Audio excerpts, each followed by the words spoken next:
దేవుని పిల్లలారా, ఈ వారం కూడా ఒక అద్భుతమైన కీర్తనని మనం ధ్యానించడానికి మనం ప్రయత్నం చేద్దాం. కీర్తన గ్రంథంలో ఒక్కొక్క కీర్తన ఒక్కొక్క ఆణిముత్యం. కీర్తన అంటేనే పాట, దేవుని స్తుతిస్తూ దేవుని గొప్పతనాన్ని కీర్తిస్తూ ఆ పాటలో ఆ సందేశంలో దేవుడు ఎంతో విలువైన మాటల్ని మన కోసం దాచి ఉంచాడు. మన జీవితాల్లో రోజువారీ జరుగుతున్న మన జీవితాల్లో మనం ఎదుర్కొనే సమస్యలకి ఈ కీర్తనలు పరిష్కారం చూపిస్తాయి. మన జీవితాలని రిఫ్లెక్ట్ చేస్తాయి. మన జీవితాలు ఈ కీర్తనలో కనబడతాయి. మన బాధలు కీర్తనాకారి స్వరంలో వినబడతాయి.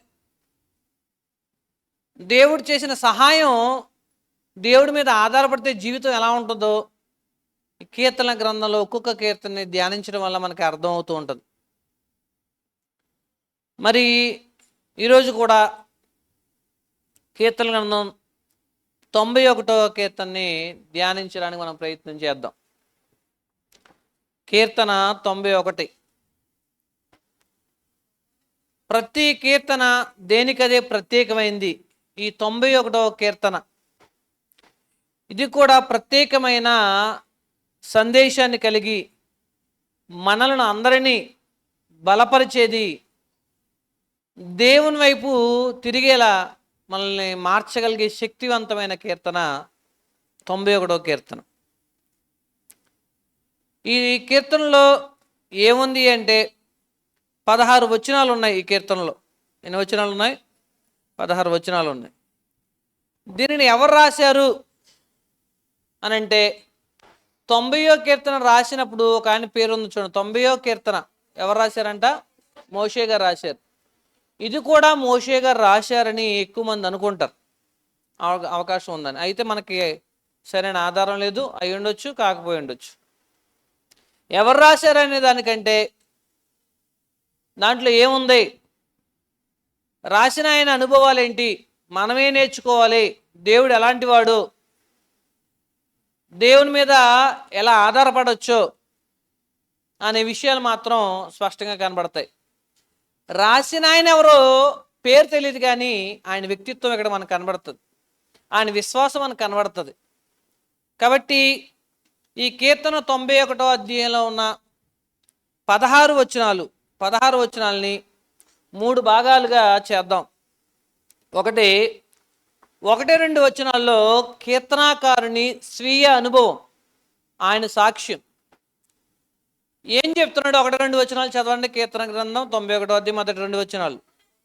మహోన్నతుని చాటున నివసించువాడే, సర్వశక్తుని నీడను విశ్రమించువాడు, ఆయనే నాకు ఆశ్రయం, నా కోట, నేను నమ్ముకొనిన నా దేవుడని. నేను యెహోవాను గూర్చి రాసిన ఆయన చెప్తున్నాడంట. ఆయన నా కోట, నా ఆశ్రయం. ఆయన జీవిత అనుభవంలో దేవుడిని కోటని, ఆశ్రయమని, ఆధారమని, దేవుడు నమ్మదగిన వాడని ఎలా చెప్పగలుగుతున్నాడో మనకు అర్థం అవుతుంది. ఆయన అనుభవాలు ద్వారా ఒక స్టేట్మెంట్ ఇచ్చాడు. ఏమని? దేవుడు ఆశ్రయము, కోట, నమ్ముకొనదగిన వాడు అని. ఇది మొదటి 2 వచనాలు ఆయన అనుభవం చెప్తే, 3-13 వచనాలు ఇతరులకి ఆయన దేవునిలో ఉన్న ఆయన దేవుని నమ్ముకోవడం వల్ల ఏం జరుగుతుందో చెప్తున్నాడు.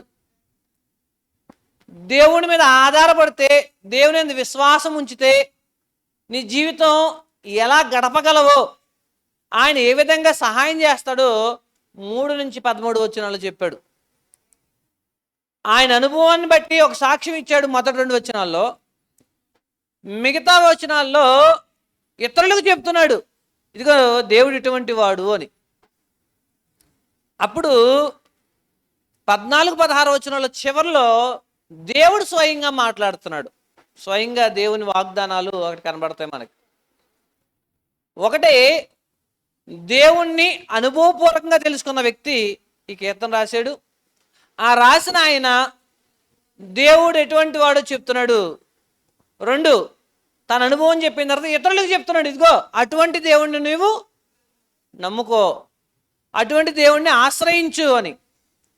చివరిలో దేవుడే స్వయంగా ఆయన యందు భయభక్తి కలిగిన నీతిమంతులకి, ఆయన్ని ప్రేమించే వాళ్ళకి ఎటువంటి వాగ్దానాలు చేశాడో చివరి 3 వచనాల్లో మనకి కనబడుతూ ఉంటుంది.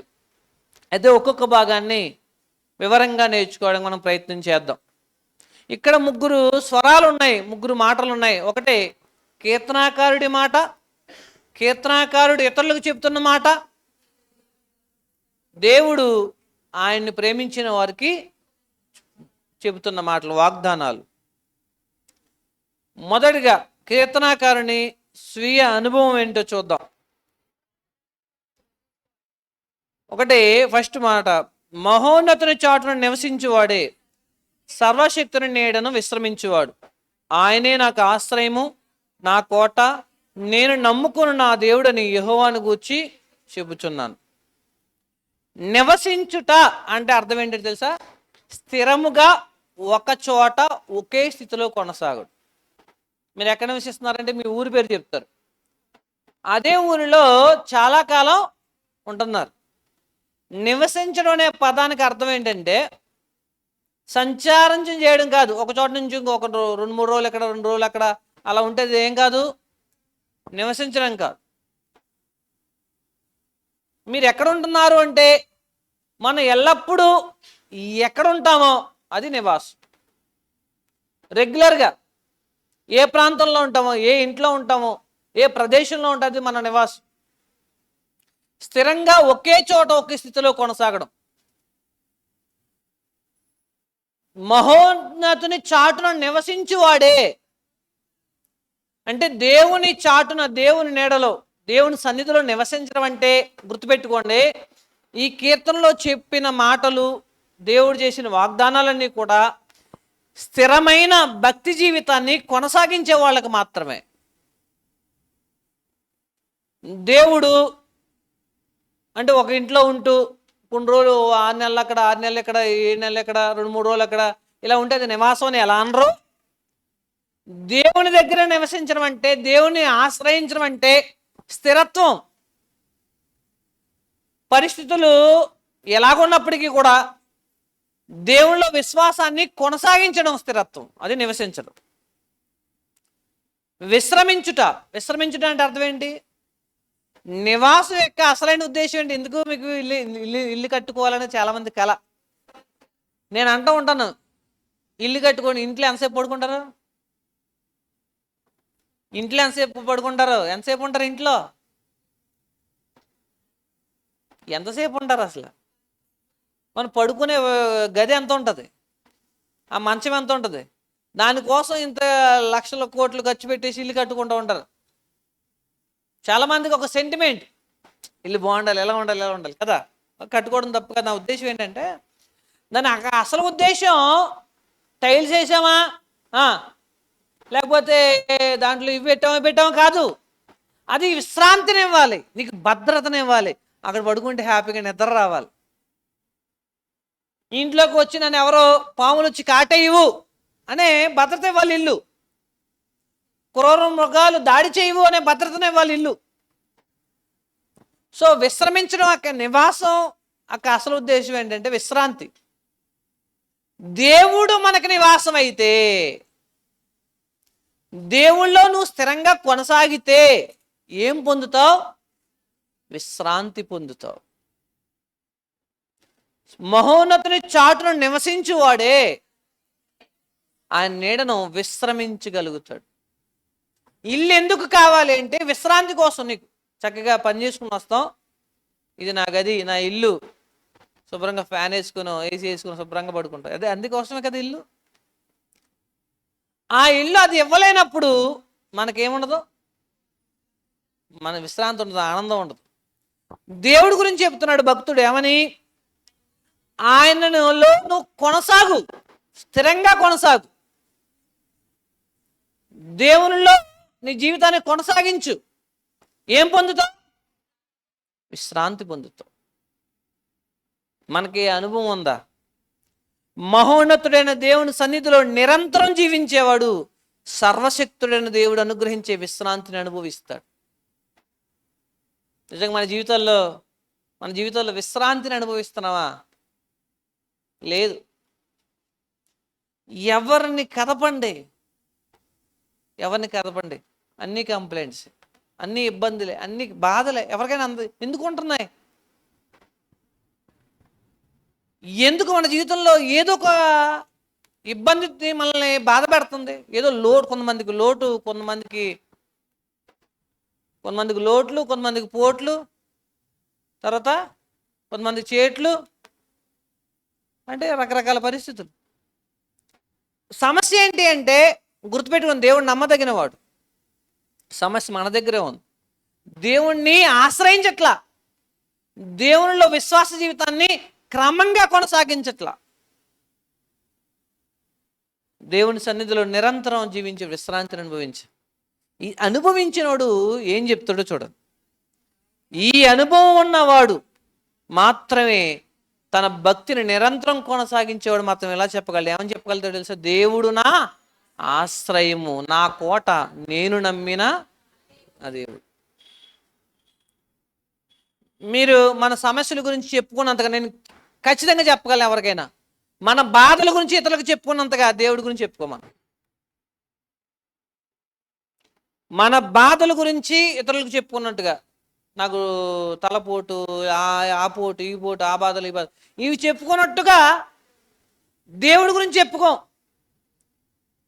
ఎవరైనా మన దగ్గరికి వచ్చారనుకోండి, అమ్మ నా బతుకు బాగోలేదు, నాకు ఇబ్బందులు, నా బాధలు నీకేం తెలుసు? దేవుణ్ణి నమ్ముకుని నీకు నువ్వు విశ్రాంతిని అనుభవించకపోతే ఇంకెందుకు నువ్వు ఇంకొకరిని విశ్వాసంకి ఎలా చేస్తావు? అందరికీ ఉంటాయి, నాకు కూడా ఉన్నాయి. నాకు బాధ లేదు, భయం లేదు, చచ్చిపోతానని భయం లేదు. ఆయన నాకెవరు? ఆశ్రయం, నా కోట, నా దేవుడు. మనం వెళ్ళి అందరికి వెళ్ళి ఏం చెప్తాం? వెళ్ళిపోతున్నారా? వెళ్ళారండి, ఒకసారి కూర్చోండి, మీకు చెప్పాలి కొన్ని విషయాలు. నాకు బాధలు ఏంటో తెలుసా, నా ఇబ్బందులు ఏంటో తెలుసా? వెళ్ళిపోని పిలిచి ఇలా చెప్తారు. దేవుడి గురించి ఎప్పుడైనా చెప్పారా? బాధల్ని కాదు, అభయాన్ని చెప్పండి. నేను జయించానని చెప్పండి, నేను నిలబడ్డానని చెప్పండి, దేవుడు నా కష్టాలు ఆదుకున్నాడని చెప్పండి. అలా చెప్తున్నాడు ఈయన. ఆ బాధలు అందరికీ వస్తాయి, ఈయన కూడా వచ్చాయి. ఆశ్రయం అని ఎప్పుడు తెలిసింది? దేవుడు లోకం ఆశ్రయం ఇవ్వనప్పుడు. కోట అని ఎప్పుడు తెలిసింది? లోకం దాడి చేసినప్పుడు, నిన్ను బాధ పెట్టినప్పుడు, ఎవరు ఆదుకోనప్పుడు. ఎవరు ఆదుకున్నారు? అప్పుడు తెలిసింది. మరి ఈ సాక్ష్యం, ఈ గీతం ఎవరికన్నా ఎవరి నోట నుంచి వస్తుందా? ఎవరి నోట నుంచి? కృతజ్ఞత కలిగిన వాళ్ళు భక్తిపరులు. గుర్తుపెట్టుకోండి, నేను చెప్పిన భక్తిహీనులకి ఒక లక్షణం ఉంటుంది. భక్తిహీనులు ఏం చేస్తారంటే తమ గతిని గూర్చి నిందించువారు. అంటే నాకు ఎప్పుడు బాగోదు, ఎప్పుడు బాగోదు. బాగోనప్పుడు బాగా చెప్పుకునే మనం బాగున్నప్పుడు కూడా బాగా చెప్పుకోవాలి. నాకు కలిసి రాలేదని చెప్పుకుంటాం, కలిసి వచ్చిందని కూడా చెప్పుకోవాలి. ఇప్పుడు మరి వ్యవసాయం పండలేదు చెప్పుకుంటామా? అందరికీ నష్టపోయాను. పండినప్పుడు చెప్పు. మరి దేవుడు మేలు చేశాడని చెప్పు. ఇప్పుడు చెప్పు, అయ్యో కలిసి వచ్చిందని అందరికీ కళ్ళు కుట్టేస్తాయి, అందరికి తెలిసిపోద్ది. ఏమని వేసుకుంటారు? నా దగ్గర ఎంత డబ్బు ఉందని వేసుకుంటారు. నీ బాధలు చెప్పి వాడిని కూడా బాధ పెట్టేసి జీవితం అంతే ఇదే, నేను నాకు బతుకు కూడా ఇంతే, దేవుడి మీద ఆధారపడక్కర్లేదని బలహీనపరిచేసి నువ్వు సైలెంట్గా విజయం సాధించిన తర్వాత దాచుకుంటావా?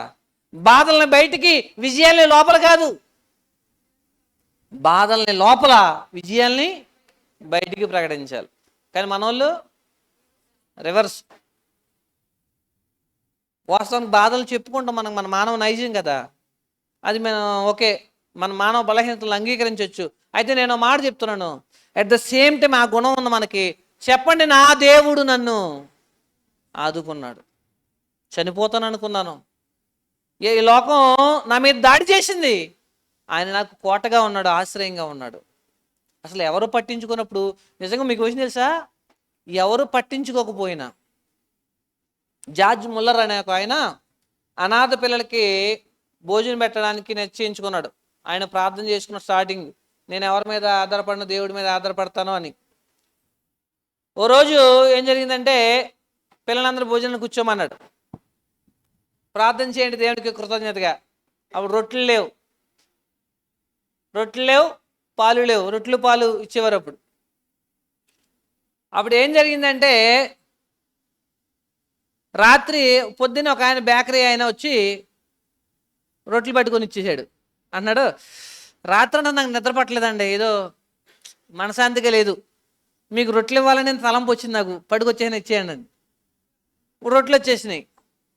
పాలు పరిస్థితి ఏంటంటే, సరిగ్గా ఇలా ఆశ్రమం దగ్గరికి వచ్చేసరికి వ్యాన్ ప్యాక్చర్ పడిపోయింది, పంక్చర్ అయిపోయింది పాల వ్యాను. అది కూలింగ్ ఉండాలి, అది తగ్గిపోతే పాలు చెడిపోతాయి, చాలా కిలోమీటర్లు తీసుకెళ్ళాలి సిటీకి. ఎక్కడో పాల డ్రైవర్ అన్నాడు, నేను సిటీకి పట్టుకెళ్ళేసరికి పాడైపోతాయి, నాకు ఎలాగ లాభం లేదు. ఇప్పుడు ఏమొచ్చినాయి, సరిగ్గా మీ దగ్గరికి వచ్చాను, మీ పిల్లలకి ఇచ్చాను, నేను ఏదో చెప్పుకుంటాను ఎలాగ అన్నాడు. ఇటువంటి అనుభవం అసలు ఊహిస్తాం మనం? సో దేవుడు ఏదో విధంగా సమకూరుస్తాడు, ఆయన మీద ఆధారపడి బతుకుతున్నారు వాళ్ళు. మనం ఏం చేస్తాం, ఆ పాలు వేనోడు దెబ్బేస్తే ఇంకో పాలనోడికి మాట్లాడేసుకుంటాం ఆల్రెడీ కదా. ఆ హోటల్లో మిస్ అయితే ఈ హోటల్ ప్లాన్ చేసేసుకుంటాం ముందు. సో కాబట్టి మనం ఏమనుకుంటాం, మన సెక్యూరిటీగా సాధించేసాం అనుకుంటాం. ఒకసారి నమ్మి చూడండి, విపత్కర పరిస్థితుల్లో కూడా దేవుడు ఏం చేస్తాడు, సహాయం చేస్తాడు. అందుకే ఆ అనుభవం ఉన్నవాడు ఏం చెప్తున్నాడు, దేవుడు నా కోట, నేను నమ్మిన నా దేవుడు. మన జీవిత అనుభవాల ద్వారా ఏమైనా చెప్పగలమా? ఇటువంటి పదాలు. వయసు పెరిగే కొలది మనకు అనుభవాల సంఖ్య పెరగాలి. వయసు పెరిగే కొలది అనుభవాల సంఖ్య పెరగాలి. వయసు పెరగడం అంటే నెంబర్లు పెరగడం కాదు, అనుభవాలు పెరగాలి, విశ్వాస జీవితం పెరగాలి. అవి మిగతా వాళ్ళకి ఏమవ్వాలి, పాటలు అవ్వాలి. ఈయన ఈ జీవితంలో అవే జరిగినాయి. కష్టాల్లో నిలబడ్డాడు, అప్పుడు పాఠమైంది. అప్పుడు చెప్తున్నాడు, కష్టాల్లో ఓర్చుకున్నవాడు, దేవుడి మీద ఆధారపడినవాడు విజయం సాధిస్తాడు చిట్ట చివరికి. అప్పుడు మిగతా వాళ్ళకి ఏం చెప్పగలడు? మనం ఎప్పుడు మిగతా వాళ్ళ దగ్గర నుంచి నేర్చుకోవడమే తప్ప ఇతరులకు నేర్పడానికి ఒకళ్ళు ముందడుగు వెయ్యి మనం కదా. కానీ వెయ్యాలి. అందుకే అంటున్నాడు చూడండి ఏమని, దేవుడు నా ఆశ్రయము, నా కోట, నేను నమ్మిన నా దేవుడు. ఇది ఆయన స్వీయ అనుభవం. ఇంకొక మాట, ఒక విషయం చెప్పగలను నేను, దేవుడు ఒకటే కోరుకుంటాడు, అనుభవంతో చెప్పాలి అని. అనుభవంతో చెప్పడం వేరు, మామూలుగా చెప్పడం వేరు, మనకు తెలుసు కదా. అనుభవంతో చెప్పడం. ఇప్పుడు పెళ్లి కాని వాళ్ళందరూనే ఒక భావంతో ఉంటారు వివాహం గురించి. పెళ్ళైన వాళ్ళు చెప్తారు ఏమని, కంగారు పడుకో నీకు తెలుస్తుందిలే కదా. ఏమనుకుంటారు, ఏం కంగారు పడాల్సిన లేదు, నా భార్య నా మాట వింటుంది అని అనుకుంటాడు పెళ్లి కాకముందు ప్రతి మనిషి. పెళ్ళైన తర్వాత తెలుస్తుంది అది నిజం కాదని. అది పెళ్లి పుస్తకాల్లో కానీ ఏ గ్రంథాల్లో కానీ ఉండదు. ఉంటే ఎవడో చేసుకోవడానికి భయంతో ఎవరు రాయలేదు. నేను నా భార్యని కంట్రోల్ చేయగలన్న ధైర్యంతో ప్రతి ఒకడు వివాహానికి ఒప్పుకుంటాడు. తెలిసిన తర్వాత చేసుకున్న తర్వాత అర్థమైపోద్ది ఏమని, ఇది సాధించలేనిది, అసాధ్యమైనవి కొన్ని కలవని సొలొమోను రాశాడు కదా, దీనికి ఇది కూడా యాడ్ చేసుకోవచ్చు. సో భార్యలు కూడా అలాగే అనుకుంటారు ఏమని, ఇక్కడ మా అమ్మ ఉదయాన్నే లేపి ఆ జడేసుకున్నావా లేదా, వంట చేసావా లేదా, లేకపోతే కాలేజీకి వెళ్ళు అవి తినేస్తుంది, నేనే మా ఇంటికి వెళ్ళిపోయి రాణిని అయిపోయి పరిపాలన చేసుకుందాం అనుకుంటుంది ఆవిడ. ఇక్కడ వచ్చిన రాణి కాదు అక్కడ పని మనిషి అని ఆవిడకి అనుభవం వస్తుంది. పెళ్ళికి ముందు ఈ ఊహలు ఉంటాయి కదా, ఈ ఊహలు ఊహించుకుని డిప్రెషన్లో లోనైపోతాను. నేను ఏదో అనుకున్నాను, ఏదో అయింది. వాస్తవం ఇది, రియాలిటీ ఇది. అనుభవంతో చెప్పిన వాడి మాట వినాలి. సీనియర్ ఈయన దేవుడి మీద ఆధారపడి అనుభవంతో చెప్తున్నాడు ఏమని, దేవుణ్ణి నమ్మండి, నమ్మొచ్చు, ఆయన నాకు మీకు కూడా ఆశ్రయమని ఇప్పుడు ఇతరులకు బోధిస్తున్నాడు. 3-13 ఇతరులకు బోధిస్తున్నాడు. ఏమన్నా చూడండి. ఒకటి, వేటకాని ఊరిలో నుండి ఆయన నిన్ను ఫస్ట్ నన్ను అని చెప్పాడు, నాకు అని చెప్పాడు మొదటి 2 వచనాల్లో. నీకు ఇప్పుడు నువ్వు దేవుడిని నమ్మొచ్చు అని ఆయన ఎటువంటి వాడు, ఏం చేస్తాడో చెప్తున్నాడు. ఇది ఈ 13 వచనాల్లో ఉన్న భాగం. అయితే మొదటిది 3వ వచనం, వేటకాని ఉరి నుండి. వేటకాని ఉరి అంటే ఏంటి? అసలు ఈ పదానికి అర్థం ఏంటంటే, వేటగాళ్ళు అడవిలో జంతువులు వేటాడడానికి ఉచ్చులు వేస్తారు, ఉరులొగ్గుతారు. అది కనిపించకుండా, ఓకేనా? కొన్నిసార్లు గోతులు తీస్తారు, కొన్నిసార్లు ఉచ్చులు వేస్తారు. అది ఒక జంతువు కనిపిస్తే అది ఏం చేయదు, అక్కడికి రాదు, దాంట్లో చిక్కుకోదు. కనిపించకుండా అంటే మనం ఊహించని ప్రమాదాలు మనం ఎదుర్కోవాల్సి వస్తుంది. మనం ఊహించిన ప్రమాదాలు మనం ఎదుర్కోవాల్సి వస్తుంది. అప్పుడు ఏం చేయాలి? మరి ఎవరు విడిపిస్తారు? ఓకే, నేను ఊహించాను. మనం ఈ మధ్య తెలివైన వాళ్ళు అయిపోయారు అందరూ. హెల్త్ ఇన్సూరెన్స్ చేసుకుంటున్నారు. ఎందుకు? రేపొద్దున ఏమైనా ఖచ్చితంగా ఏమొస్తున్నాయి? అనారోగ్యాలు వస్తున్నాయి, అవునా? సో ఊహించినది వస్తుంది. మరి ఎవరు కాపాడతారు దాని నుంచి? కదా, మనోళ్ళు ఇవి కట్టండి అవి కట్టండి అని చెప్తూ ఉంటారు. మంచిదే. అది ఎందుకు? మనం ఊహించే సమస్యలకి అవి పరిష్కారాలండి. మరి ఊహించిన వాటికి, వేటకాని ఉరిలో నుండి ఆయన నిన్ను విడిపించును. ఎందుకంటే నన్ను ఆయన విడిపించాడు, నిన్ను కూడా విడిపిస్తాడు. 2, నాశనకరమైన తెగుల్లో నుండి నిన్ను రక్షించును. కనిపించని ఉరి నుండి కనిపించిన దేవుడు విడిపిస్తాడు, నమ్ము.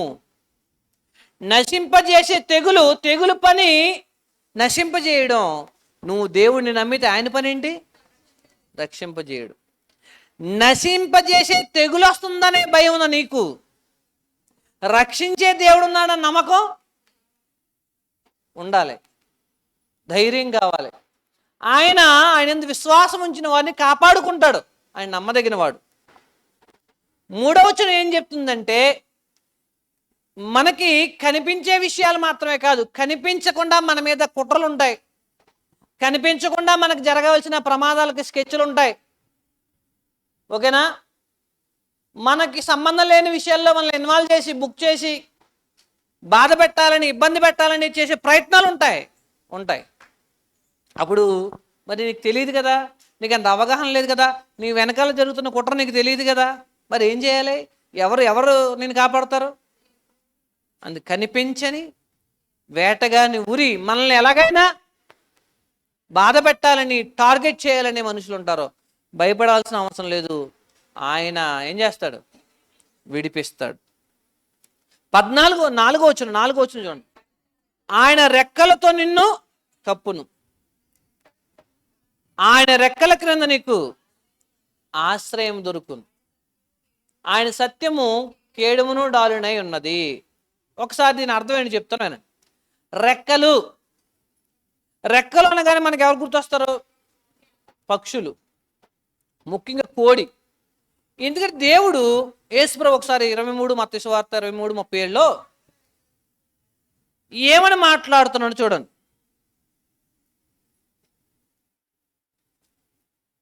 మత్తయి సువార్త 23:37, యెరూషలేమా ప్రవక్తలను చంపుచు నీ యొద్దకు పంపబడిన రాళ్లతో కొట్టుచూ ఉండుదానా, కోడి తన పిల్లలను రెక్కల క్రిందికి ఎలాగూ చేర్చుకొనును, అలాగునే నేనును.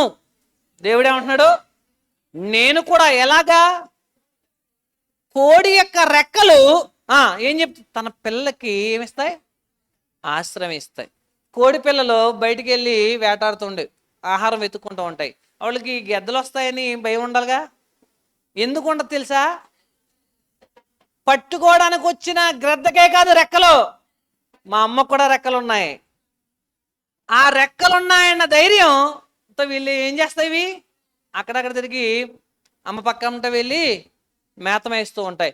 వెనక ఒక్కోసారి శబ్దం అయిందనుకోండి, కనిపించింది అనుకోండి, అమ్మ అలర్ట్ చేస్తుంది, పరిగెత్తుకొచ్చి దాక్కుంటాయి. ఆ రెక్కలు ఈ పిల్లలకి ఏమిస్తున్నాయి? ఆశ్రయాన్ని ఇస్తున్నాయి, ధైర్యాన్ని ఇస్తున్నాయి. అదే యేసుప్రభు పోల్చి చెప్తున్నాడు, రెక్కల కింద చేర్చుకోవాలనుకుంటున్నాను, మిమ్మల్ని భద్రంగా కాపాడుకోవాలనుకుంటున్నాను. ఈ పిల్లలు కోడి పిల్లలు కాదు, కోడి పుంజులు అయిపోయినాయి కాబట్టి రావట్లేదు, రెక్కల కిందకి రావట్లేదు. కాబట్టి ఏం లేదు, వాళ్ళకి విడిచిపెట్టేశాడు. మీ ఇల్లు మీకు విడవబడి ఉంది, విడవబడి ఉంది. కోడి పిల్లలు తమ రెక్కలతో తల్లి కాపాడుతున్న నమ్మకంగా ఉంటాయి. నెక్స్ట్ మాట హైలైట్ ఏంటో తెలుసా? దేవుని యొక్క నమ్మకత్వం. సత్యం అనే పదానికి చెప్తున్నాను అర్థం. సత్యం అంటే అర్థం ఏంటంటే మారని దేవుని స్వభావం, దేవుని యొక్క నమ్మకత్వం మనకు కేడెము డాలునై ఉన్నది. అంటే అర్థం ఏంటో తెలుసా? కష్టాల్లో దేవుడు వదిలేస్తాడేమో అని డౌట్ అక్కర్లేదంట. రెక్కలు పిల్లలకి ఏమిస్తున్నాయి? ధైర్యాన్ని ఇస్తున్నాయి, ఆశ్రయాన్ని ఇస్తున్నాయి. మా అమ్మ మేము భయంగా పరిగెట్టేసరికి ఏం చేస్తుంది? రెక్కలను విదిలుస్తుంది, వెంటనే మేము వెళ్ళి దాక్కుంటాం. ఆ పిల్లలకి ఆ ధైర్యం ఉంది. దేవుడు కూడా చెప్తున్నాడు, భక్తుడు చెప్తున్నాడు దేవుడి గురించి, నువ్వు నమ్మొచ్చు ఆయన్ని. నిన్ను కాపాడుకోవడానికి ఆయన శక్తిమంతుడు. నిన్ను కాపాడుకునే మార్గాలు ఆయన దగ్గర ఉన్నాయి. ఆయన రెక్కల నీడ మనకి మారని సత్యము. అంటే దేవుని సత్యం అంటే దేవుడు. మనుషులు ఒకసారి ఆదుకుంటారు, ఒకసారి ఆదుకోరు. మనుషులు ఎల్లవేళలా నమ్మదగిన వారు కాదు, మనకు తెలుసు. అయితే దేవుడు ఎల్లవేళలా నమ్మదగినవాడు. ప్రతిసారి ఆయన రెక్కల క్రింద మనకి ఆశ్రయాన్ని ఇస్తాడు, నీడనిస్తాడు, ఆధారాన్ని ఇస్తాడు. అది చెప్తున్నాడు, దేవుణ్ణి నమ్ము. ఎందుకంటే దేవుణ్ణి నేను అనుభవపూర్వకంగా తెలుసుకున్నాను. ఆ దేవుని గురించి నీకు చెప్తున్నాను. ఆయన ఎవరు? సత్యవంతుడు. అంటే సత్యం అనే పదానికి ఇక్కడ అర్థం మారని స్వభావం కలిగిన వాడు దేవుడు. ఓకే, 5-6 వచనాలు చూడండి. 5-6 వచనాలు చదువుతాం. కీర్తన గ్రంథం 91, 5-6 వచనాలు. రాత్రి వేళ కలుగు భయమునికైనను, పగటి వేళ ఎగురు బాణముకైనను, చీకటిలో సంచరించి తెగులుకైనను, మధ్యాహ్న కాలమందు పాడు చేయు రోగముకైనను నీవు భయపడకుందు. భయపడాల్సిన అవసరం లేదు. ఇక్కడ ఎంత అద్భుతంగా చెప్పాడంటే రాత్రి పగలు, చీకటి వెలుగు. మధ్యాహ్నం దట్టమైన వెలుగు ఉంటుంది, రాత్రి దట్టమైన చీకటి ఉంటుంది. పగలు రాత్రి, చీకటి వెలుగు. ఏ సమయంలోనైనా అపాయం కలగడానికి అవకాశం ఉంది. మధ్యాహ్నం కొన్ని ఇబ్బందులు ఉండొచ్చు, సాయంత్రం కొన్ని ఇబ్బందులు ఉండొచ్చు, రాత్రి చూడండి. మళ్ళీ చదువుదాం. పగలు గురించి.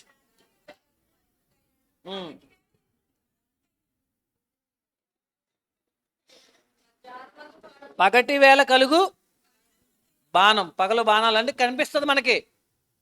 బాణాలు అంటే అవతల వైపు నుంచి చేసే దాడి కనిపిస్తుంది. తర్వాత చీకటిలో సంచరించే తెగులుకైనను. విచిత్రం ఏంటంటే ఇది సైంటిఫిక్గా కూడా కరెక్ట్. ఎక్కువ తెగుళ్ళు రాత్రి వేళ వ్యాపిస్తాయి. ఎలాగ దోమల ద్వారా, క్రిమికీటకాల ద్వారా ప్రయాణం చేయడం వల్ల వాటిలో ఉన్న క్రిమికీటకాలను మోసుకుంటూ ప్రయాణం చేస్తాయి రాత్రి వేళ. నిశాచరులు అంటారు, రాత్రి సంచరిస్తాయి. అంటే దీని గురించి స్టడీ చేస్తే రోగాలకి ఈ టైమింగ్స్ కూడా సంబంధం ఉంటుంది అన్నమాట. ఓకే, తర్వాత కాదు, పగటి వేళ చీకటి వెలుగు గురించి చెప్తున్నాడు చూడండి. చీకటిలో సంచరించు తెగులుకైనను, మధ్యాహ్నం మందు పాడు చేసే. ఓకే, దీని అర్థం ఏంటంటే ఓవరాల్గా all the day 24 hours protection ఉంది నీకు అని చెప్తున్నాడు. అది అపాయం ఎప్పుడు కలిగినా దేవుని సంరక్షణ దినమెల్లా ఉంటుంది. ప్రతి రోజులో ఏ భాగంలోనైనా ఎప్పుడైనా నీకేం కలగొచ్చు?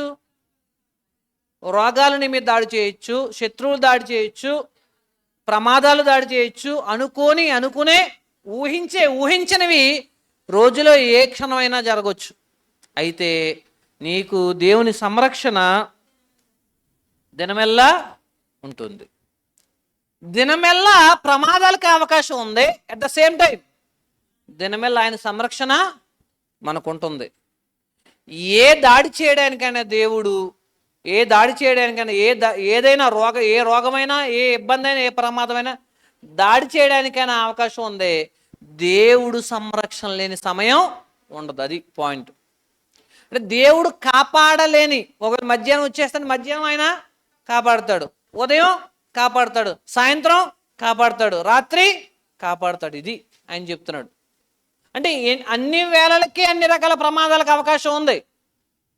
అట్ ద సేమ్ టైం అన్ని వేళలా కాపాడడానికి దేవుడు సిద్ధంగా ఉన్నాడు అని చెప్తున్నాడు. 7వ వచనం, నీ కుడి ప్రక్క, నీ పక్క 1000 మంది పడినను, నీ కుడి ప్రక్క 10,000 మంది కూలిపోయినను అపాయం నీ యొద్దకు రాదు. నీకు భయం అనవసరం. నీ చుట్టూ జరిగే పరిస్థితుల కన్నా నీతో ఉన్న దేవుడు గొప్పవాడు. ఇది ఎంత అద్భుతంగా చెప్పాడు చూడండి. 1000 మంది ఇటు పక్కన 10,000 మంది. దీనిలో 2 అర్థాలు ఉన్నాయి చూడండి. ఒకటే, ఇతనితో పోరాడడానికి ఇటు 10,000 మంది అటు 1000 మంది వచ్చారు, భయపడాల్సిన అవసరం లేదు. ఇంకో అర్థం ఏంటి తెలుసా? ఇటో 1000 మంది చచ్చిపోయారు, అటో 1000 మంది చచ్చిపోయారు, మధ్యలో మనం ఉండి బతుకుతామా? మనం గుండాకి చచ్చిపోతాం, అంతే కదా. అక్కడ కరోనా పాలకుల దాకా వచ్చిందంటులోకి సగం బీపీలు పెరిగిపోయి జబ్బులు మన ఇంటి పక్క వచ్చింది అనుకోండి, మనకు రాకపోయినా సగం చచ్చిపోతారు చాలా. సో కొన్ని ప్రమాదాలు మిగతా వాళ్ళని చాలా బలహీనం చేస్తాయి, అవునా? కొన్ని ప్రమాదాలు మిగతా వాళ్ళని బలహీనం చేస్తాయి. ఈయనేమంటున్నాడు? నీవు భయపడవలసిన అవసరం లేదు. ఎందుకు? 10,000 మంది కంటే గొప్పవాడు. ఇంకోటి, ఆ ప్రమాదం కంటే, ఆ పరిస్థితుల కంటే దాన్ని నియంత్రించగలిగే దేవుడు. ఇప్పుడు మీకు అర్థమవుతుంది సర్వశక్తుడు మహోన్నతుడు ఎందుకు స్టార్ట్ చేశాడు. ప్రతి దాని నియంత్రణ దేవుడి చేతిలో ఉంటుంది. నమ్మండి దేవుణ్ణి అని చెప్పడానికి. తర్వాత మాట అన్నాడు చూడండి, పరిస్థితులు ఎంత భయంకరంగా ఉన్నా భక్తి పరులకు రక్షణ చూస్తావు, భక్తిహీనులకు ప్రతిఫలం కూడా కల్లారా చూస్తావు.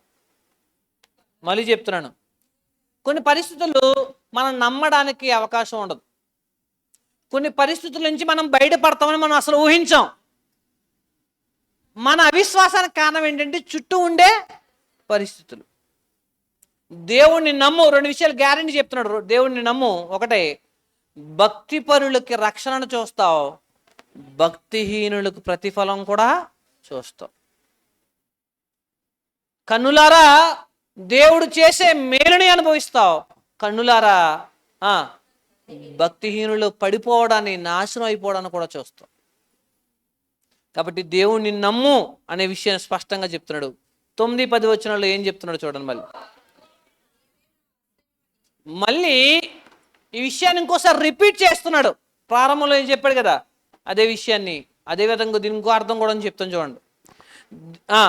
యెహోవా నీవే నా ఆశ్రయమని, నీవు మహోన్నతుడైన దేవుణ్ణి నీకు నివాస స్థలముగా చేసుకుని ఉన్నావు. నీకు అపాయం ఏమీ రాదు, ఏ తెగులు నీ గుడారమును సమీపించదు. ఇప్పుడు ఇంపార్టెంట్ మంచి పాయింట్ చెప్పనా? దేవుడు నివాస స్థలం అంటే గుడారం. నివాస స్థలం కనుక పదం ఏంటి? గుడారం. దేవుడే నీ గుడారం అయితే ఆ గుడారం దగ్గరికి ఏం రాదు, మన గుడారం దగ్గరికి వస్తుంది. ఇప్పుడు ఈయనేమంటున్నాడు? దేవుడే నీ గుడారం అయితే ఏ అపాయము, మనం అనుకుంటాం ఏ అపాయము నీ గుడారము సమీపించనీయక, అది కరెక్టే. ఎప్పుడు?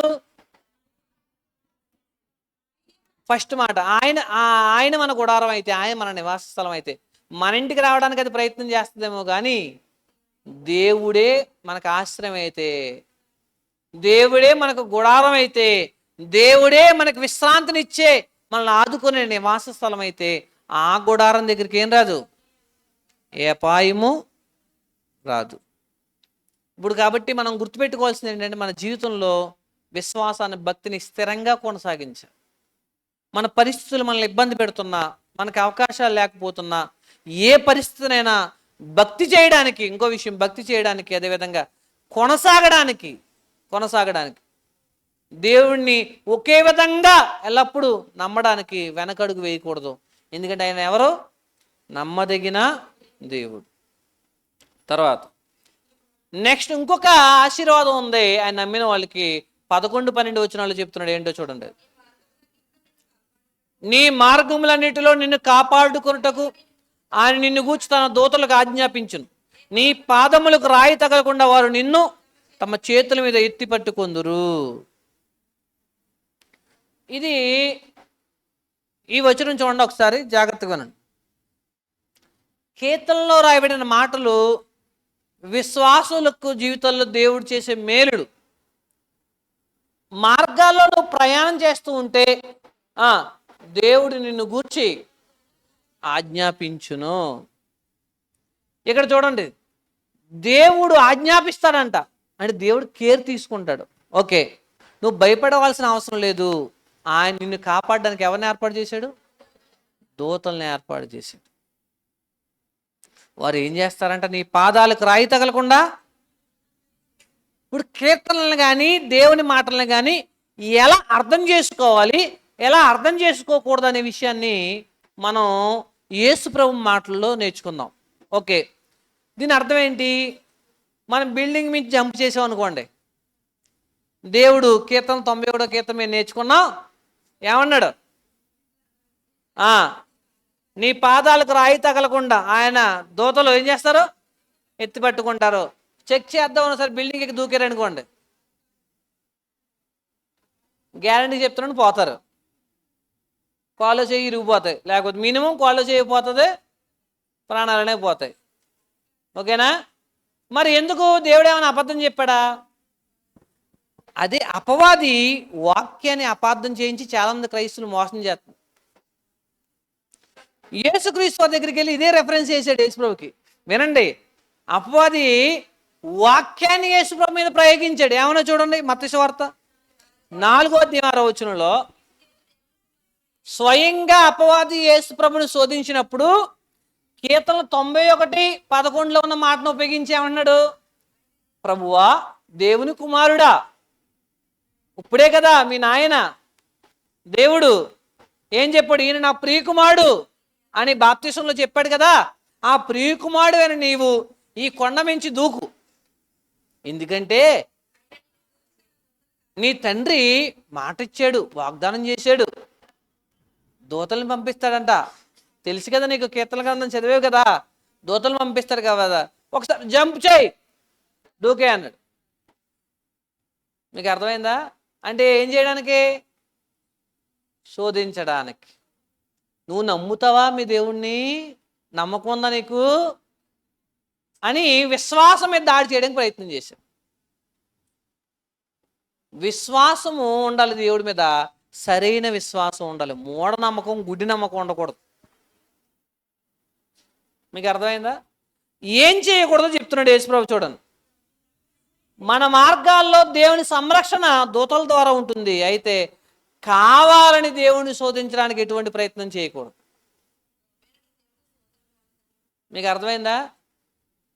ఇప్పుడు ఐగుప్తులో నుండి మోషేని నాయకత్వంలో ఇశ్రాయేలు వెళ్తున్నారు. ఏం అడ్డొచ్చింది? ఎర్ర సముద్రం అడ్డొచ్చింది. మీకు అర్థమైందా? దేవుడు ఏం చేశాడు? పాయలు చేశాడు. అందుకే తర్వాత రోజు నుంచి ఈ పక్క వెళ్తా మళ్ళీ ఒకసారి ప్రాక్టీస్ చేస్తానని అంటే కుదరదు. మొన్న చేసావు, ఇప్పుడు చేయవా అంటే ఇప్పుడు ప్రాబ్లం ఏంటంటే దేవుడితో ఎలా డీల్ చేయాలో మనకు తెలియాలి. నేను ఒకసారి దూకేస్తాను, పైనుంచి దేవుడు కాపాడతాను లేదు చెక్ చేస్తాను, అది దేవుడిని శోధించడం అంటారు. దూకడానికి, మళ్ళీ చెప్తున్నాను, దూకడానికి లేవని ఎవరిని కాపాడు దేవుడు. నేను సూసైడ్ చేసుకోవడానికి ఉరేసుకున్నాను, దేవుడు తోడు తెంపే ఫ్యాన్ ఊడిపడిపోలేసేయి, ఇలాంటివి ఏం జరగవు. ఖచ్చితంగా పోతారు, అటువంటి పనులు ఏమీ చేయకండి. మీకు అర్థమైందా? అంటే మనం ఏమనుకుంటాం? ఇప్పుడు కాపాడాలా, అక్కడ అటువంటి పరిస్థితికి వెళ్ళకూడదు. కానీ ప్రయాణం చేస్తున్నాం దేవుడి మీద నమ్మకంతో, కాపాడుతాడు. అటువంటి త్రుటిలో తప్పించుకున్నవి ఎన్ని విషయాలు ఉంటాయి మనకి? ఎన్నిసార్లు తప్పించుకుని ఉంటాం? అవునా? మనకు తెలుసో తెలియకో వాహనాల ద్వారానో, అవునా, ప్రయాణాల్లోనో, చాలాసార్లు చాలా సందర్భాల్లో, అవునా, చాలా సందర్భాల్లో మనం ముందు రోడ్డు మీద వెళ్తుంటే, హైవేలు వెళ్తుంటే కనబడుతూ ఉంటాయి. తుక్కు తుక్కు అయిపోయిన బండ్లు, కార్లు, లారీలు కనబడుతూ ఉంటాయి. మనకేం అర్థం అవుతుంది అప్పుడు? ఆయన కూడా మనలాగా ఇంటికాడ టిఫిన్ చేసి శుభ్రంగా బయలుదేరాడు, అంతే. ఆయన కూడా ఈరోజు ఒకరిని గుద్దేయాలి అని ఉద్దేశంతో బయలుదేరతాడా? కానీ దేవుని కృప లేకపోతే మనం ఏమీ సాధించలేం. అయితే ఇక్కడ విషయం ఏంటంటే, దేవుని మాటల్ని ఆయన శోధించడానికి కాకుండా నమ్మకంతో ప్రయాణం చేస్తున్నప్పుడు ఆయన సహాయం చేస్తాడు. 2, ఈ దూతలు ఎవరో చూడండి, హెబ్రీ పత్రిక 1:14. ఇప్పుడు మన డౌట్ ఏంటంటే, మరి దూతలోకే మన పరిస్థితుల్లో మాకేమైనా సహాయం చేస్తారంటే దేవుడు ఏర్పాటు చేశాడంట. వీరందరూ, ఈ వచనాన్ని గురించి మూడు ట్రాన్స్లేషన్స్ ఇచ్చాను చూడండి ఇక్కడ తెలుగులోనే. ఈ దేవదూతలందరూ సేవ చేయడానికి వచ్చిన ఆత్మలే కదా, రక్షణ పొందే వ్యక్తుల సేవ చేయడానికే కదా దేవుడు వీళ్ళని పంపింది. ఇంకో ట్రాన్స్లేషన్, ఈ దూతలంతా రక్షణను వారసత్వంగా పొందబోయే వారికి సేవ చేయడానికి పంపించిన సేవకాత్మలు.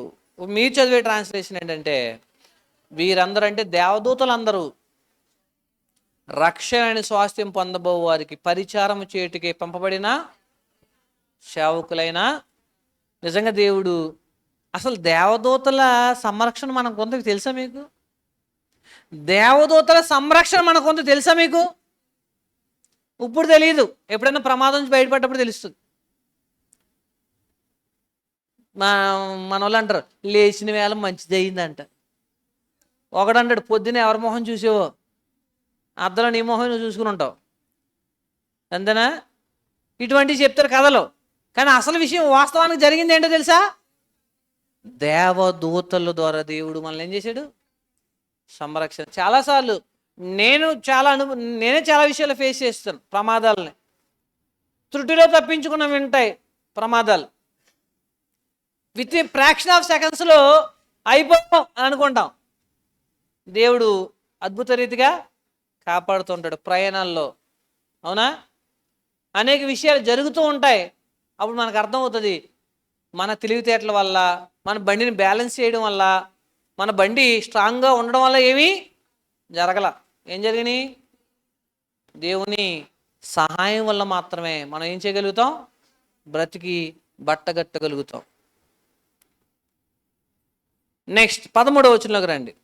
11, 12 వచనాలండి. 13వ వచనం, నీవు సింహములను, కీర్తన గ్రంథం 91:13, నీవు సింహములను నాగుపాములను తొక్కెదవు, కొదమ సింహములను భుజంగములను అనగద్రొక్కెదవు. దేవుణ్ణి ఎవరు ఆశ్రయంగా నివాసస్థలంగా చేసుకున్నారో, ఎవరు దేవుడి మీద పరిపూర్ణంగా ఆధారపడ్డారో, దేవుళ్ళలో తమ విశ్వాసాన్ని నిరంతరంగా కొనసాగిస్తున్నారో వాళ్ళు సింహాల్ని, కొదమ సింహాల్ని ఏం చేస్తారు? అణగద్రొక్కుతారంట. దీని అర్థం ఏంటంటే, ఇది కవితాత్మకమైన కీర్తన. అంటే అవి వాటి భావాన్ని చెప్పడానికి పద్యాలు ఉంటాయి తెలుగులో, ఆ పద్యాలకి భావం ఉంటుంది. అలాగే ఈ కీర్తనలో ఉపయోగించబడిన పదజాలానికి అర్థం ఉంటుంది.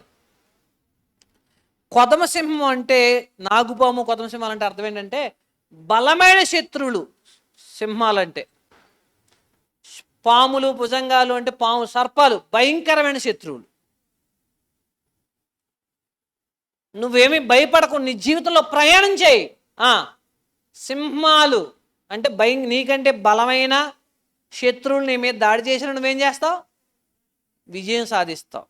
తర్వాత భయంకరమైన శత్రువులు.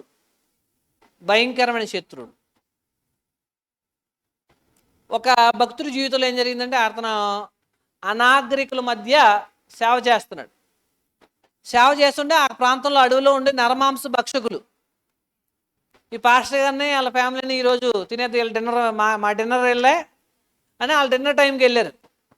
వాళ్ళ డిన్నర్ ఏంటి? అన్నం తినడం. వీళ్ళ డిన్నర్ ఏంటి? మనుషులు తినడం. వెళ్ళారు. వీళ్ళకి అర్థమైపోయింది, రాత్రంతా వాళ్ళు ప్రార్థన చేసుకుంటూనే ఉండాలి. కొన్నాళ్ళకి ఆ రోజు నైట్ వచ్చిన ఆ గిరిజన తెగలో ఉన్న అతను క్రైస్తవుడు అయిపోయారు, వాళ్ళు కూడా మారిపోయారు. అంటే ఈయన తినడానికి వచ్చిన వాళ్ళు కూడా మారిపోయారు. మారిపోయినప్పుడు ఆయన అన్నాడంట, మేము మిమ్మల్ని తినడానికి వచ్చిన రోజు మీ ఇంటి చుట్టూ ఎవరో కాపలా ఉన్నారు, ఎవరో వాళ్ళు అన్నాడంట. మీకు అర్థమైందా? అది నిజంగా అద్భుతం కదా. సో దేవుడు ఎంత మేలు చేశాడు చూడండి. అంటే మనకు తెలియకుండా భయంకరమైన శత్రువుల్ని, ఇంకా దారుణమైన పరిస్థితులను ఎదుర్కొన్న వాళ్ళని. డేవిడ్ లివింగ్స్టోన్ అని ఆయన ఆఫ్రికాలో సేవ చేస్తున్నాడు. ఆయన ఇంగ్లాండ్ చదువుకున్న ఒక మంచి తెలివైనవాడు, డాక్టర్ గారు. మిషనరీకి సేవకి అంకితం అయిపోయాడు. నాకు నిజంగా వీళ్ళ జీవితాలన్నీ చదువుతూ ఉంటే దేవుని కోసం మనం అసలు ఏం చేస్తున్నామో అర్థం కావట్లేదు. తన భార్య పిల్లలందరినీ, అద్భుతమైన చదువుల్ని, సొంత వాళ్ళని వదులుకొని, ఒక వాళ్ళు ఎంత చక్కగా ఉంటారో తెలుసు కదా, ఎంత సుకుమారంగా పెరుగుతారు, అక్కడ వాతావరణం ఎలా ఉంటుంది. అటువంటి వాళ్ళు అడవుల్లో సేవ చేయడానికి వచ్చేసారు. ఓ రోజు సింహం దాడి చేసింది దీని మీద, డేవిడ్ లివింగ్స్టోన్ మీద దాడి చేసింది. చచ్చిపోతాడు అనుకున్నారు, బతికాడు. అప్పుడు ఆయన ఏమన్నాడు తెలుసా, నాతో దేవుడికి పన్నున్నంతకాలం నేను చచ్చిపోను అన్నాడు. నేను బతకాలని దేవుడు అనుకుంటే ఏమీ నన్నేమి చేయలేదు. నిజంగా ఇంకో అద్భుతమైన స్టేట్మెంట్ చెప్పాడు ఈ కీర్తన బేస్ చేసి. విశ్వాసం ఉన్న చోట భయం ఉండదు, భయం ఉన్న చోట విశ్వాసం. మీకు ఇంకా భయం కలుగుతుందంటే, మీ జీవితంలో భయపడుతున్నారంటే, ఏ సందర్భానికైనా, ఏ సంఘటనకైనా, దేనికైనా మీరు భయపడుతున్నారంటే మీకు దేవుడి మీద విశ్వాసం లేదు. విశ్వాసం భయానికి అంతం కలగజేస్తుంది, భయం విశ్వాసానికి అంతం కలగజేస్తుంది. భయం విశ్వాసాన్ని చంపేస్తుంది, విశ్వాసం భయాన్ని చంపేస్తుంది. ఎందుకు భయం? ఎందుకు భయం?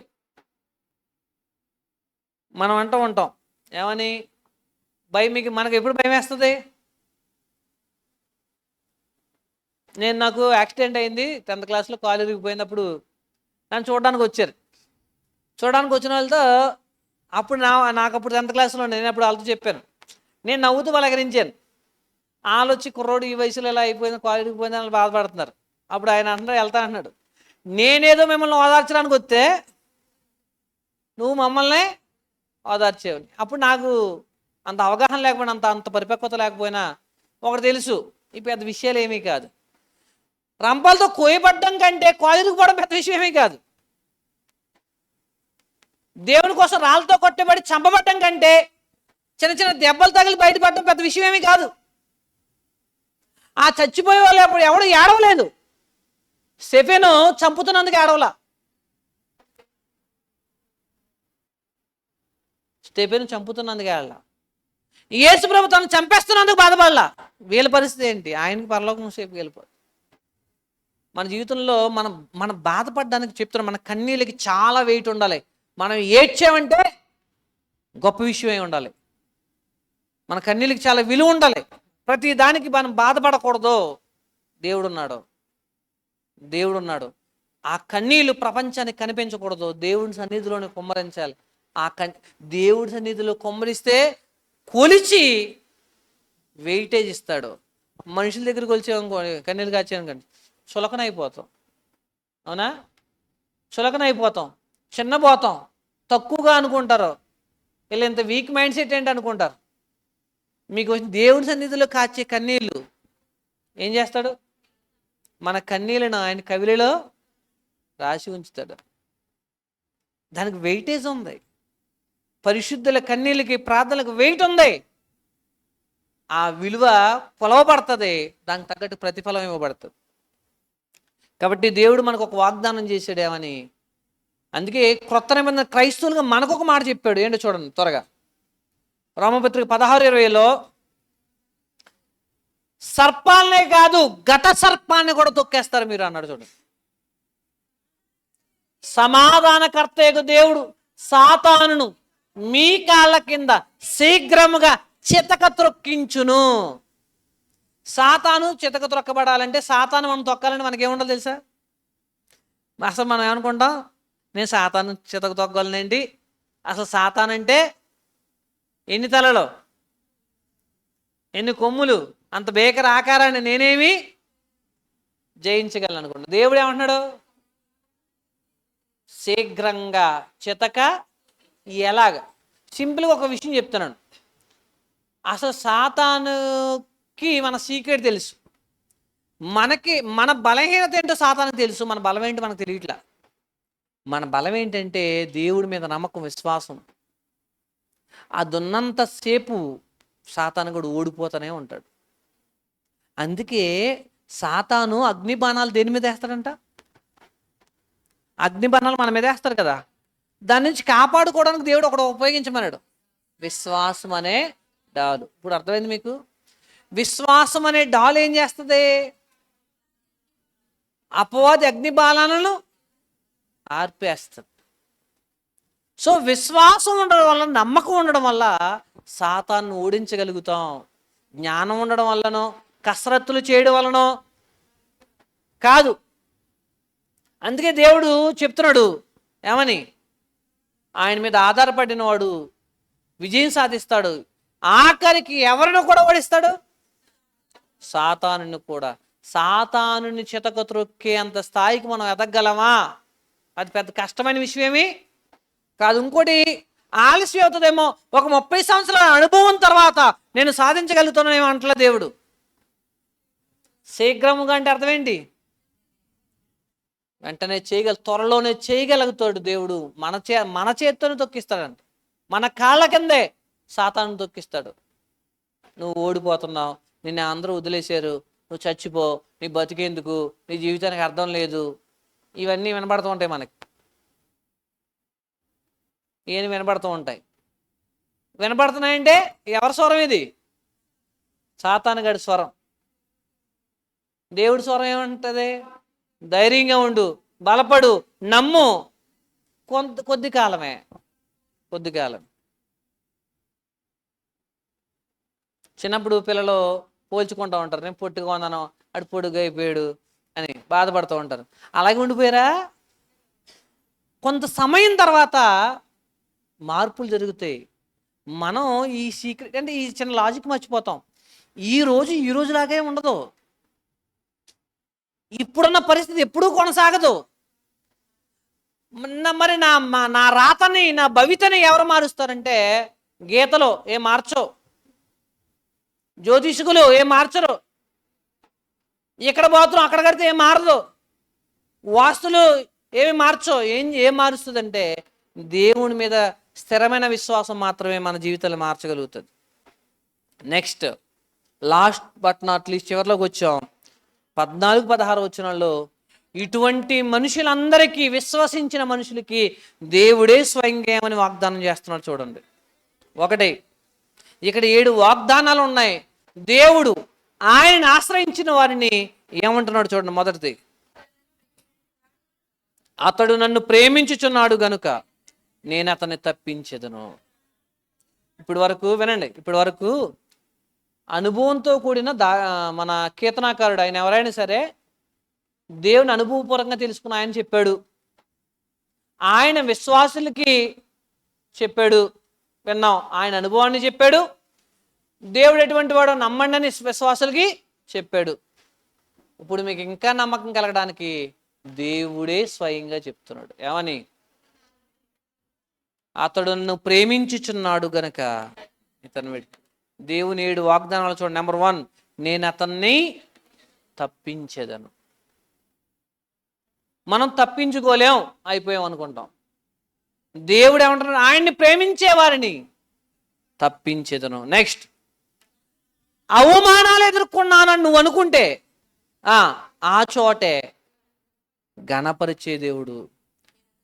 నా మాట ఎవరూ వినట్లేదు, నా వాదన ఎవరూ పట్టించుకోవట్లేదు, నా స్వరం విని సమాధానం ఇచ్చేవాళ్ళు లేరు. అటు తిరిగాను, వాళ్ళ దగ్గరికి వెళ్ళాను, వీళ్ళతో చెప్పుకున్నాను, వాళ్ళతో చెప్పుకున్నాను, నాకు న్యాయం జరగలేదు అని అనుకునే మనుషులందరికీ నువ్వు మనుషులు నమ్మావు కాబట్టి నిరాశ చెందుతున్నావు. దేవుణ్ణి నమ్ముంటే ఆయన గ్యారంటీగా చెప్పి, నేను నీకు ఉత్తరం ఇచ్చేదు. ఇంకో మనం కష్టాల్లో ఒంటరి వాళ్ళం అయిపోతాం. మనకు ఒక్కసారి ఒంటరి వాళ్ళం అయిపోయిన భావన కలిగిందా మీకు ఎప్పుడైనా? మన జీవితాల్లో కలుగుతుంది. ఒంటరి వాళ్ళు అయిపోయాం, ఒక్కసారి మనకి వైరాగ్య భావన వచ్చేస్తుంది. ఇవన్నీ వదిలేసి ఆ హిమాలయాలకో లేకపోతే ఎటో గడి పోతే వీళ్ళందరినీ వదిలేసి ఈ బాధలు నేను తట్టుకోలేను. ఈ చాలామంది నేను అనుకుంటూ ఉంటాను, వాళ్ళ దాకా కాదు, ఇంట్లో ఉన్న ఆడవాళ్ళు అంటూ ఉంటారు అప్పుడప్పుడు, నేను మిమ్మల్ని అందరూ వదిలేసి వెళ్ళిపోతే ప్రశాంతంగా బతుకుతారు మీరు అంటూ ఉంటారు. ఎందుకు? వీళ్ళ బాధలేంటి? ఆ వండిని నచ్చట్లేదనంట. మీకు అర్థమైందా? వాళ్ళకి అది పెద్ద బాధ. ఓకేనండి. మగవాళ్ళు కూడా కొన్నిసార్లు అంటారు, ఈ బాధ్యతలు నేను మొయ్యలేను, ఈ సంసారాన్ని ఎదలేకపోతున్నాను, ఎటో గడిపోతాను, అప్పుడు సుఖంగా మీరందరూ బ్రతకండి. అది కాదు, అది పెద్ద విషయమే కాదు అన్నాడు. సాయంత్రం శుభ్రంగా బిర్యానీ తెచ్చుకుని నలుగురు కూర్చుని తినేస్తారు. ఇది వైరాగ్య భావన? అది కాదు. కష్టాల్లో దేవుని కోసం నిలబడినప్పుడు, దేవుని కోసం జీవితాన్ని కొనసాగించినప్పుడు, నువ్వు ఎదుర్కొనే క్లిష్టమైన పరిస్థితుల్లో నువ్వు ఒంటరి వాడివైపోతావు. చూడండి, నేను అతనికి తోడై ఉంటా. నెక్స్ట్, అతన్ని విడిపించి, నిన్ను ఎవరు బంధించినా, నీ ఆశీర్వాదాలను ఎవరు ఆపేయాలనుకున్నా, నీకు రావాల్సిన ప్రమోషన్ని ఎవరు కొట్టేయాలనుకున్నా, అంటే నీవు గొప్పవాడిగా ఎదగాలి, మధ్యలో ఇంకోటి స్కెచ్ చేస్తాడు. ఆయనకి ఎందుకు ఇస్తున్నారండి? ఆయనకి ఇచ్చారనుకో, లేదండి ఆడు మన క్యాస్టోడు అండి, వీడు మనోడు కదండి, మనల్ని మనం చూసుకోవాలండి అని చెప్తాడు ఎవడొకడు కదా. మనల్ని తొక్కేయాలని ఆలోచించే వాళ్ళు కూడా ఉంటారు. అప్పుడు దేవుడు ఏమంటున్నాడు తెలుసా? అతన్ని విడిపించి గొప్ప చేసేదను, దీర్ఘాయువు చేత అతన్ని చచ్చిపోతానేమో. ఈ గ్యాస్ నొప్పి వచ్చినా గుండె నొప్పే. అంటే మన భయం ఏంటి? ఈ చేయలేగుతుందంటావు, అదేనా? మనకి మధ్యన ఈ టెక్నాలజీ పెరిగిపోవడం వల్ల ప్రతిదీ ఏమైపోయింది? ఫోన్లో చూసేసుకోవడం వల్ల. మీకు అర్థమైందా? చదువుకున్న వాళ్ళతో ఇంకా ప్రమాదం. చదువుకున్న వాళ్ళు వాళ్ళకి తెలియదు కాబట్టి ఆ నొప్పి ఏదో బెల్లేసుకుని బతికి ఏదో కొంతకాలం మంది బతికి చచ్చిపోతున్నారు. ఈ చదువుకున్న వాళ్ళకి మాట్లాడితే ఈ నొప్పి ఏంటి, గూగుల్ ఇదేంటో చెప్పని చెప్తున్నా, అదేదో చెప్తుంది, ఈలోగా ఇన్ని జబ్బులు నాకున్నాయా. నేను ఒకసారి ఏం చేశానంటే, నాకు వచ్చిన నొప్పికి ఇవన్నీ ఏవే నొప్పులు ఉన్నాయో, ఏ ఇబ్బందులు ఉన్నాయో కొట్టాను. మీకు అర్థమైందా? కూలింగ్ ఎక్కువయ్యి ఏసీలో తలపట్టేసింది. ఎందుకు తలపట్టేయడం వల్ల జనరల్గా అసలు ఇటువంటి సిచ్యువేషన్ గూగుల్ ఏం చెప్తుందని చెప్తే, నువ్వు అర్జెంటుగా హాస్పిటల్కి వెళ్ళి చాలా సీరియస్ కండిషన్లో ఉన్నావు అని చెప్పి. మీకు అర్థమైందా? అంటే మనం ఇచ్చిన ఇన్పుట్ని బట్టి అది ఆన్సర్ చెప్తుంది.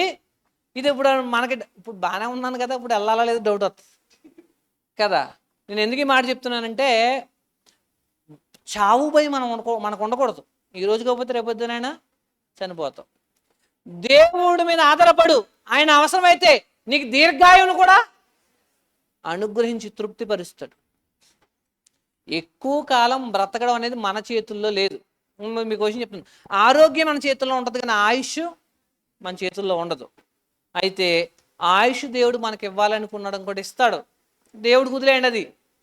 కానీ మనం ఏమనుకుంటాం? కాబట్టి అదే పొరపాటు.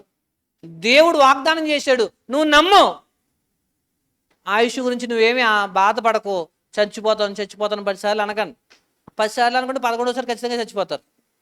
మీకు అర్థమైందా? ఇంకొకటి, ఎక్కువ సార్లు నెగిటివ్గా బాగోలేదు అన్నారు అనుకోండి, 11వ సారి బాగోదు. నాకు చాలాసార్లు ఈ సంవత్సరం జ్వరం రాలేదురా ఏంటి అనుకుంటాను, వచ్చే వారం జ్వరం వచ్చేస్తుంది. నేను చాలాసార్లు అనుకున్నాను, అప్పటి నుంచి అనుకున్నాను ఈసారి అనుకోకూడదని. ఒక్కోసారి చూసుకుంటాను, ఈసారి జ్వరం రాలేదేంటి అని. మీకు అర్థమైందా? మనం ఏమీ ఆహ్వానిస్తున్నాం? జబ్బుల్ని, రోగాల్ని. ఇది సైంటిఫిక్గా కూడా కరెక్టే. చాలాసార్లు చెప్తున్నాను, నెగిటివ్గా మాట్లాడకూడదు, నెగిటివ్ పదాలు ఉచ్చరించకూడదు, నెగిటివ్ విషయాల్ని. పిల్లల్ని కానీ మాట్లాడేటప్పుడు నీకు చదువు రాదు, నీకు బాగుపడవు, నీకు అది రాదు, ఇది రాదు కూడదు, ఇటువంటి పదాలు ఉపయోగించకూడదు. మీరు భార్య భర్తలు మాట్లాడుకోండి వాళ్ళ గురించి, కానీ వాళ్ళ ఎదురుగుండా మాట్లాడకండి. ఆడు అనుకుంటాడు, ఫిక్స్ అయిపోతాడు, నేను చదువురాని ముద్దుని, నేను ఏమీ చేయలేను, నా వల్ల ఏమీ కాదు, ఆడు ఫిక్స్ అయిపోతాడు. వాడు బలాన్ని మనం ఏం చేసాం? అలా చేయకూడదు. ఫైనల్గా లాస్ట్ బట్ నాట్ లీస్ట్, నా రక్షణను అతనికి చూపించేదను. ఫైనల్గా చెప్తున్నాడు, నేనేంటో నీకు చూపిస్తానులే, నా రక్షణ ఏంటో నీకు చూపిస్తాను అల్టిమేట్గా. రైట్, అయితే నేను అతను తప్పించేదను. కండిషన్, ఈ వాగ్దానాలకి ఏముంటాయి తెలుసా? కండిషన్స్ ఉంటాయి. ప్రేమిస్తే నేను అతన్ని గణపరుచుతాను. దేవుడు అంటే ఏంటో నీకు తెలుసుంటే నేను అతనికి ఉత్తరం ఇచ్చేదను. నువ్వు మొర పెడితే, ఇప్పుడు మొరపెట్టారా? మొరపెట్టడం అంటే చాలా పెద్ద పదం. తండ్రి నాదే, తండ్రి దేవా ఆమేన్, అది మొరపెట్టడం కాదు. మొరపెట్టడం అంటే నా ఇబ్బందుల్లో అరిచి కేకలు వేసి చెప్పడం, అంటే గట్టిగా శబ్దం చేయమని కదా నా ఉద్దేశం. నా బాధ ఇది తండ్రి అని చెప్పుకోవడం. దేవుడు నాకు సహాయం చేయగలన విశ్వాసంతో ఆయనకి మొరపెట్టడం. మొరపెడితే ఆయన ఏం చేస్తున్నాడు? ఆన్సర్ చేస్తానంటున్నాడు. నెక్స్ట్, శ్రమల్లో ఉంటే నేను అతనికి తోడై ఉండును, బంధకాల్లో ఉంటే విడిపించి గొప్ప చేస్తాను, కావాలని కోరుకుంటే దేవుడు దీర్ఘాయువు చేత తృప్తిపరుస్తాడు, దేవుడు నీకు ఆశ్రయం అనుకుంటే ఆయన రక్షణ ఏంటో చూపిస్తాడు. ఇప్పుడు సమ్ క్వశ్చన్స్ మనం పరీక్షించుకుని కీర్తన ముగించుకుందాం. నెంబర్ 1, దేవుణ్ణి మనం ప్రేమిస్తున్నామా? దేవుడు చెప్తున్నాడు, అతడు నన్ను ప్రేమించుచున్నాడు గనుక. ఫస్ట్, నేను దేవుణ్ణి ప్రేమిస్తున్నానా?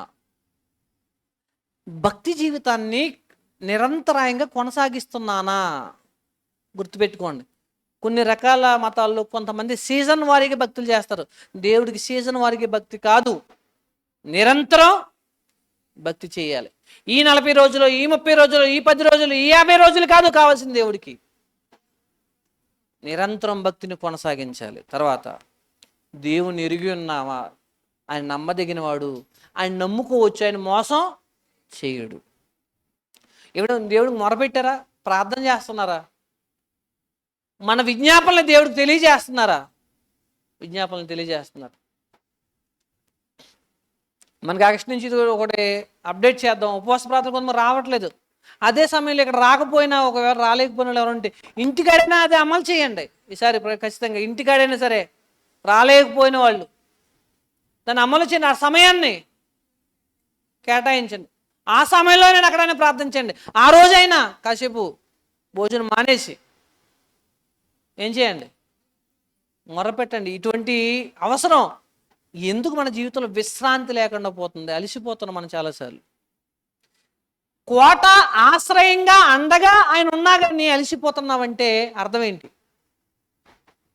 బ్యాంకుల్లో డబ్బు ఉన్నా కానీ మనం పేదరికంలో బతుకుతున్నామంటే అర్థం ఏంటి? ఉపయోగించుకోవట్లేదని.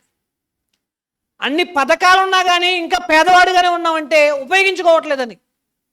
ఆశ్రయంగా ఆయన ఉన్నా, కోటగా ఆయన ఉన్నా ఇంకెందుకు భయం? ఉపయోగించుకోవట్లేదు. దేవుడు, నేను అతనికి తోడై, ఎప్పుడన్నా మీకు దేవుడు నాకు తోడుగా ఉన్నాడు అనిపించిందా? అనిపించాలి. ఎవరు లేరండి ఒంటరిగా. అసలు ఒంటరి వాడు అనేవాడు క్రైస్తవులోనే లేడు. ఎందుకంటే అతనికి ఒక ఆయన తోడుగా ఉన్నాడు. ఎవరు? దేవుడు తోడుగా ఉన్నాడు. దేవుడు గొప్ప చేస్తానన్నాడు. మన పరిస్థితులు, అసలు మన గతం ఏంటి, మనం ఎక్కడి నుంచి వచ్చాం, ఎటువంటి పరిస్థితుల్లో ఉన్నాం, ఇప్పుడు ఏ స్థాయిలో ఉన్నాం, మనల్ని అందరినీ కదిపితే ఒక్కొక్కరిది ఒక్కొక్క స్టోరీ ఉంటుంది. ఒక్కోసారి తినడానికి తిండి లేకుండా ఇబ్బంది పడిన సందర్భాలు ఉంటాయి. 10 రూపాయలు అప్పు పుట్టని సందర్భాలు ఉంటాయి. కష్టాల్లో నా అనుకున్న వాళ్ళు, కన్నవాళ్ళు కూడా వదిలేసిన సందర్భాలు ఉంటాయి. మరి ఈరోజు దేవుడు మనల్ని ఎలా నిలబెట్టాడు? పాత బట్టలు దొరికినా చాలు వేసుకుని గడిపేద్దాం అనుకునే రోజులు ఉంటాయి. ఇప్పుడు ఎలా నిలబెట్టాడు? ఒక జత ఉంటే చాలు అనుకుంటే బీరువా నిండా బట్టలే. అంటే మనల్ని ఏం చేశాడు? గొప్ప చేశాడు. తృప్తి పడ్డారు మీరు ఎప్పుడన్నా? తృప్తి ఎప్పుడు జరుగుతుంది? తృప్తిగా ఎప్పుడు ఉంటామంటే దేవుడు మనం అనుకున్నవి మన జీవితంలో జరుగుతున్నాం. మీ జీవితంలో తృప్తి ఉందా? తృప్తి ఉందా? చాలామంది తృప్తి ఉండదు, అసంతృప్తి, ఎప్పుడు అసంతృప్తి. అది జరగలేదు, ఇది జరగలేదు. తృప్తిగా ఉండాలి, హ్యాపీగా ఉండాలి. చాలామంది తృప్తి పడడానికి, ఇప్పుడు హనీ ఉందనుకోండి, ఇప్పుడు అంటది ఏమని, చికెన్ తెచ్చారా ఈరోజు, తృప్తి. దానికి ఎప్పుడు తృప్తి? ఆదివారం చికెన్ ఉంటే తృప్తి కదా, లేకపోతే అసంతృప్తి.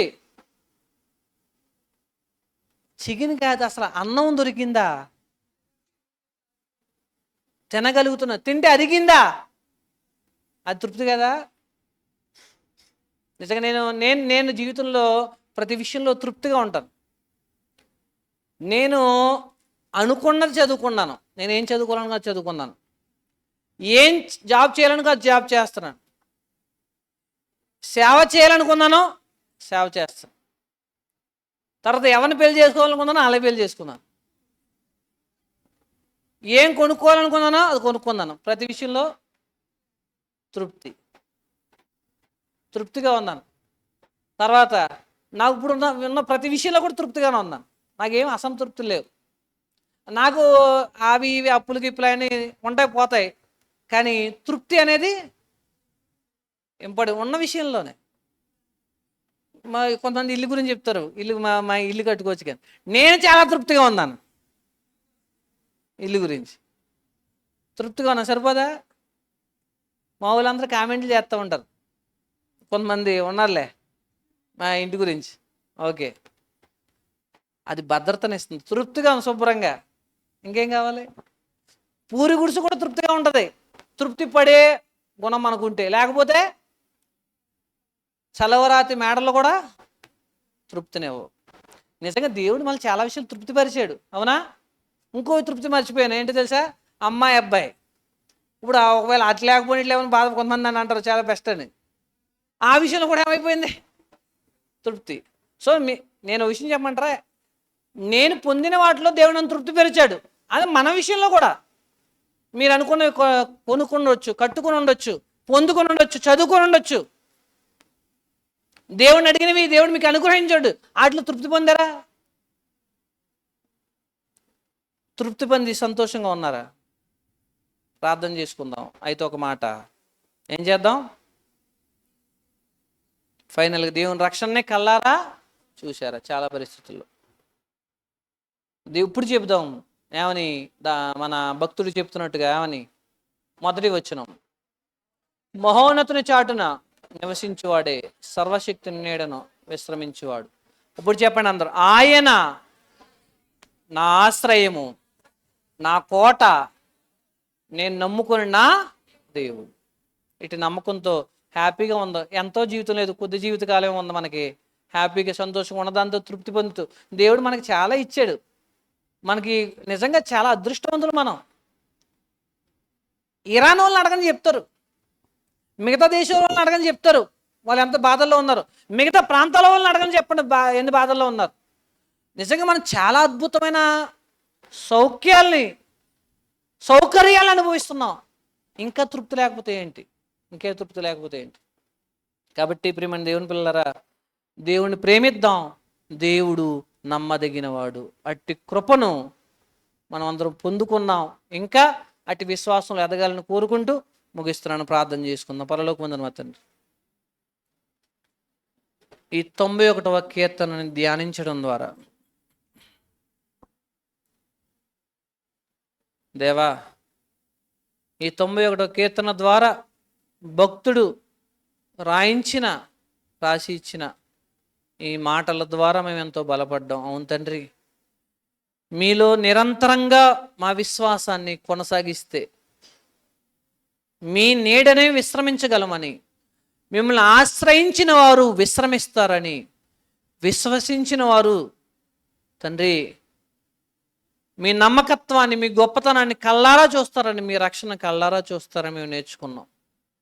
నమ్మదగిన తండ్రి, మా ఆశ్రయమైన వాడా, మా కోట, మా దుర్గము, మా బలము, మా ధైర్యము, సమస్తం మీరే తండ్రి. మా జీవన పోరాటాలలో, మా దైనందిన సమస్యలలో మా మొర ఎవరు వినకపోయినా, మేము ఒంటరి వాళ్ళం అయిపోయినా తండ్రి, లోకం అవమానించిన, తండ్రి, ప్రేమించిన వాళ్ళే బాధించిన, బంధించిన, తండ్రి మా ఎదుగుదలని లోకం అసహించుకున్నా, తండ్రి మీరే మాకు తోడు, నీడ, ఆశ్రయము అని మేము పరిపూర్ణంగా విశ్వసించే జీవితాలు మాకు అనుగ్రహించు.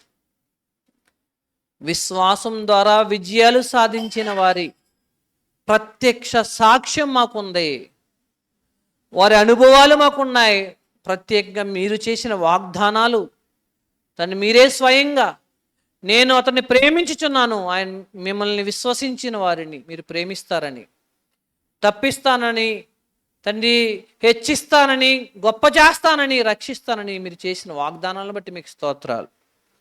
మీ వాగ్దానాల పట్ల పరిపూర్ణ విశ్వాసంతో, సరైన విశ్వాసంతో కొనసాగడానికి సహాయం చేయమని, విన్న మాటలు తండ్రి వ్యర్థం కాకుండా మేమంతా హృదయంలో నింపుకొని బలపరచబడ్డానికి, మా జీవితాల్లో లోపాలను దిద్దుకోవడానికి సహాయం చేయమని మా ప్రభువైన యేసుక్రీస్తు నామములో అడుగుచున్నాం పరమ తండ్రి, ఆమేన్. అందరికీ